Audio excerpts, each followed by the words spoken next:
يصبحكم بالخير يا أحبابي. والله جيت عند العم أبو سلمان، وصراحة كنت بسلم عليه وفرحان إني جيت، لكن قال لي بخبر أحزنني وساءني. والله جاء عنده واحد من الناس النصابين اللي ما يخافون الله سبحانه وتعالى. وش قال لك يا عم سلمان؟ والله قال لي مصدر من خالد. قال أنا مرسله عندك. أيوة. قال لك اديني 400 إيه. وتجي عندهم مستودع يديك 1500 نحول لك من المستودع وتروح تصرف إدارة غذائية وما ادري ماذا.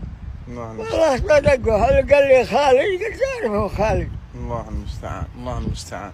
الله قلت 400 وصابه منهم ورقه حقه موجوده هنا مصدقه عاد هي. ابغى اشوف الورقه شوي. الله المستعان يا جماعه الخير. اسال الله يا من يسوي هذه الاشياء ان الله يهديه سبحانه وتعالى، وان ما هداه ان الله سبحانه وتعالى يعاقبه عاجلا غير آجل. يعني جاء هذا الشايب المسكين لما شافني يصوره واستغل حاجته وقال له انا جايك من خالد الجابري، تعرفه؟ قال ايوه اعرفه. قال انا جايك من طرفه، وهذه ورقه من المستودع فيها 1500 ريال وخذها ورح، بس اعطني 400 ريال رسوم. قام الشايب مسكين ما عنده شيء، ما عنده حاجه، مسكين انا اعرفه يزارع هنا يشقى على اولاده وبناته. قام الشايب اعطاه ال 400 اللي موجوده معه، وهذاك نصب عليه وراح على امل انه بيروح المستودع هذا وبيحصل 1500 اغراض لابنائه. الله يصلحه يا رب العالمين، الله يصلحه ويهديه، وان ما هداه اسال الله ان الله ياخذه عاجلا غير آجل ويكفيه، يكفي الناس شره. وما هي المره الاولى اللي يسويها هذا، انا عرفته ما هي المره الاولى، هذه يمكن مئات المرات يسويها في الشيبان. لكن الله سبحانه، الله المستعان، الله المستعان. هذه الورقه ها؟ لا حول ولا قوة إلا بالله. شوف هذا النصاب، أقسم بالله المفروض أنه يعاقب أشد العقاب. لا مسوي قرة. ما أشوف بطحان، أروح بطحان قالوا هذا كذاب دجال، هذا سارق. يا المرقة علىها خاتم، وقد سرق على ناس كثير. كم لك؟ ما واحد لو سلاله، هذا 400 هذا 500 هذا صرف مخلبة. إنا لله وإنا إليه راجعون. شوف جاء وقال له خالد الجابري تعرفه؟ قال أيوة أعرفه. قال له خلاص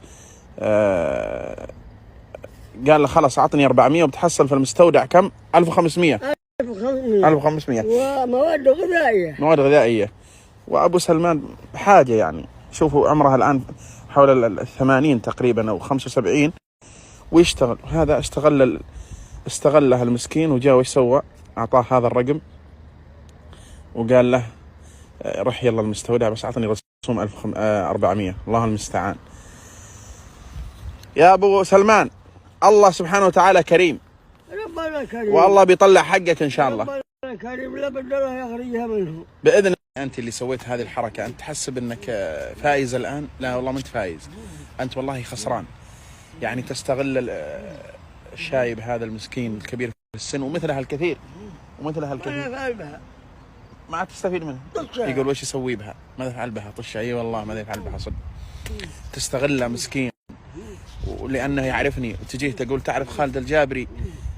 ولما قال لك ايوه اعرف خالد الجابري تقول خالد الجابري مرسلني لك، يقول اعطني 400 وهذه ورقه للمستودع تحصل فيها فلوس.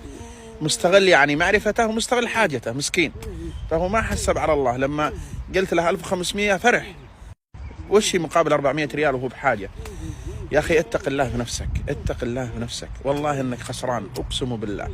ترى الله ما بيوفقك، بيمهلك لكن ما يهملك سبحانه وتعالى.